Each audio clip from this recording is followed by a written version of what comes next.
வார்த்தையை சரியாக தேர்ந்தெடுத்து தொடர்ந்து பேசுகிறதற்கும் நம்முடைய ஸ்பிரிச்சுவல் மெச்சூரிட்டிக்கு மிகப்பெரிய தொடர்பு. பிளட் பிரஷரை பார்த்து பேசலாம். இயேசு நாமத்தில் பிளட் பிரஷரு, இயேசு நாமத்தில் நார்மலுக்கு வா அப்படின்னா வரணும். கண்ட்ரோல் பண்ணுங்க, மெச்சூரிட்டி லெவலுக்கு அடைங்க.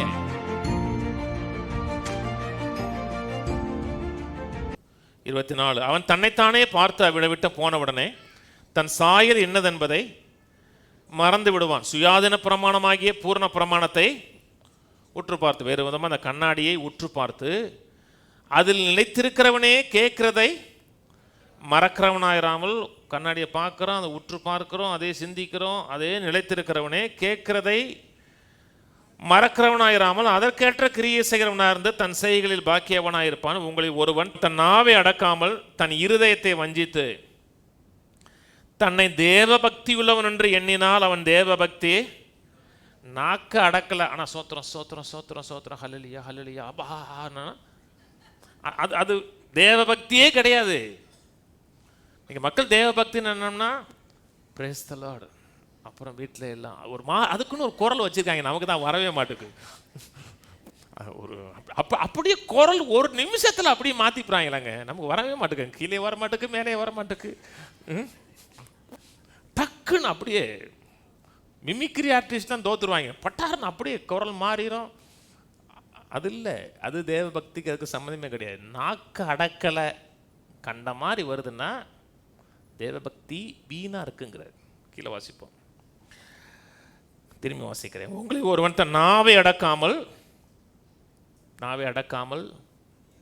இருதயத்தை வஞ்சித்து, நாக்கு அடக்கலைன்னா இருதயத்தை வஞ்சிக்கிறோம், எண்ணத்தை சிந்தையை வஞ்சிக்கிறோம். அடக்காமல்ங்கன்னா குதிரையை அடக்குங்கள் இருக்கு பார்த்தீங்களா. வேதம் முழுவதும் வார்த்தையை அடக்கி பேசுறதை குறித்து பேசுதுங்க. நம்ம அநேக நேரத்தில் வர்ற எண்ணங்களை கண்ட்ரோல் பண்ணது கிடையாது. எந்த எண்ணம் வருதுன்னு கண்ட்ரோல் பண்ண மாட்டோம். அநேக நேரத்தில் யோசிக்காமல் பேசிடுவோம். என்ன பேசணும்னு கூட சில நேரத்தில் நமக்கு தெரியாதுங்க, தெரியுமா? என்ன பேசணும்னே தெரியாது. இப்போ இன்னைக்கு டிராஃபிக் போலீஸ் இருக்காங்க தெரியுமா, அதே மாதிரி ஏதாவது கன்ஃபெஷன் போலீஸ் இருந்தாங்கன்னா நல்லது. டிராஃபிக் மீறின உடனே நிற்கிறாங்க, ஃபைனை போடுறாங்க தெரியுமா, அதே மாதிரி கன்ஃபெஷன் பண்ண உடனே இதைத்தான் அவன் வாழ்க்கையில் நடக்க விரும்புறியா, இதுதான் அவன் பிள்ளைக்கு நடக்கணுமா, இதான் அவன் எதிர்காலம் நடக்கணுமா, யாராச்சும் அதை கண்ட்ரோல் பண்ணியிருந்தாங்க வச்சுங்களேன், சிறப்பாக இருக்கும். நம்ம அடக்காமல் பேசுகிறாங்க. ஏன்னா ஏன் அடக்கிறதுனா நம்ம ட்ரைனிங் கிடையாது. அதாவது ஒரு ஆவிக்குரிய ட்ரைனிங் கிடையாது. வாயில் வந்ததெல்லாம் பேசுவோம், சிந்திக்கிறதெல்லாம் பேசுவோம். இரவும் பகலும் நம்ம பேசுகிற வார்த்தையை கவனிக்கணுங்கிற எண்ணம் கிடையாது நமக்கு. ஏன்னா நமக்கு முழு நேரம் விசுவாசம் கிடையாது. நம்ம யார்? பார்ட் டைம் ஜாப் தான் நமக்கு நமக்கு ஃபுல் டைம் ஜாப்பே கிடையாது. நமக்கு பார்ட் டைம் ஜாப், ஒரு நாளைக்கு 2 மணி நேரம் 3 மணி நேரம், அதுக்கப்புறம் மெயின் ஜாப்புக்கு போயிடுவோம். இது ஃபுல் டைம் ஜாப்னா 24 மணி நேரம் பேசுகிறதையும் சிந்திக்கிறதையும் வாட்ச் பண்ணணும். 3ஆம் அதிகாரத்துக்கு போயிடுவோம். 3:2 நாம் எல்லோரும் அநேக விஷயங்களில் தவறுகிறோம். ஒருவன் சொல் தவறாதவனானால் அவன் பூரண புருஷனும் தன் சரீரம் முழுவதையும் கடிவாளத்தினாலே அடக்கி கொள்ளக்கூடியனுமா இருக்கிறான். ஒருத்தன் சொல் தவறலைன்னா அவன் ஆவிக்குரிய வாழ்க்கையில் வளர்ச்சி அடைஞ்சிருக்கான்னு அர்த்தம். நம்ம பேசுகிற பேச்சுக்கும் நம்முடைய ஆவிக்குரிய முதிர்ச்சிக்கும் பெரிய சம்பந்தம் இருக்கிறது.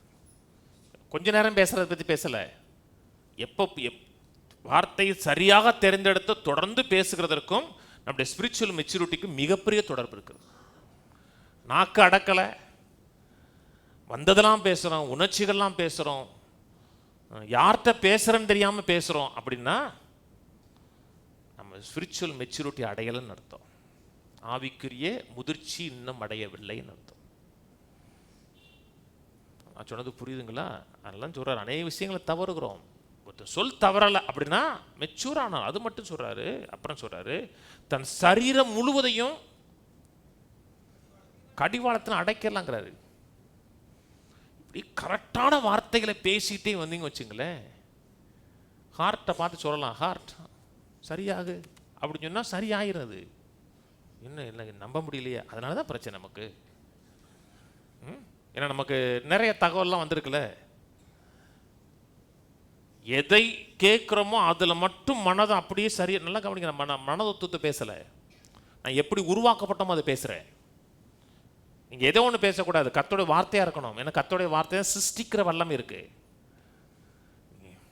எதை பேசுறீங்களோ அப்படி பிளட் ப்ரெஷரை பார்த்து பேசலாம். இயேசு நாமத்தில் பிளட் ப்ரெஷரு இயேசு நாமத்தில் நார்மலுக்கு வா அப்படின்னா வரணும். கண்ட்ரோல் பண்ணுங்க, மெச்சூரிட்டி லெவலுக்கு அடைங்க. கால் வலிக்குதா, பாடா படுத்துது, சனியை முடிச்ச காலு. அது சனியை முடிச்ச கால் இல்லை, அது ஒரு ஆசீர்வதிக்கப்பட்ட காலு. என் கால்கள் மான் கால்களை போல இருக்கும், அப்படி பேசிட்டே வாங்க. அது சனியை முடிச்ச காலாக இருக்கக்கூடாதுல்ல, ஆசீர்வதிக்கப்பட்ட காலம் தானே இருக்கணும். அப்படி எந்திரிக்கணும், டபக்குன்னு எந்திரிக்கணும், ஆரோக்கியமாக இருக்கணும். இது சவால்னா சவால். அப்படின்னா இது ஒரு அடிமைத்தனம் இல்லையா? மனசு விட்டு பேச முடியாதா? விடுதலையோடு பேச முடியாது, அடிமைத்தனம் கிடையாதுங்க. வாசிங்க, இந்த பக்கம் வச்சுக்கோங்க. நீதிமொழி 13:3. தன் நாவை காக்கிறவன்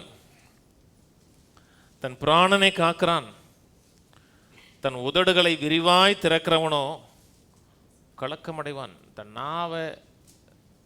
நாக்க காக்கிறவன் உயிரே காக்கிறான், வாயை பாடு திறக்கிறவன்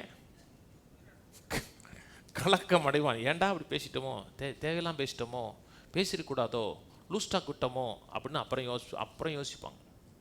ஏன் லூஸ் ஸ்டாக் விட்டோம்? அது லூஸ் அப்படி பழக்கமாயிடுச்சு.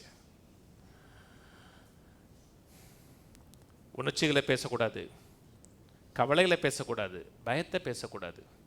விசுவாசத்தை மட்டும் பேசிட்டே வந்தோம்னு வச்சுங்களேன், பிசாசனோட வாழ்க்கையில் உள்ள நுழைவதற்கு இருக்கிற எல்லா கதவுகளையும் ஒன்று ஒன்று அடைச்சிடலாம். அப்படியே ஒவ்வொரு கதவுகளை சக்கு சக்கு சக்கு சக்கு அடைச்சி வந்து க்ளோஸ் பண்ணிடலாம். அப்படியே பயத்தை பேசாமல் விசுவாசத்தை பேசிட்டு இருந்தோம்னா பிசாசை வெளியே அனுப்பிட்டு கர்த்தரை உள்ள விட்டுடலாம். கர்த்தர் உள்ள செயல்படுவதற்கான ஒரு ஏற்ற சூழ்நிலை உருவாக்கிறது.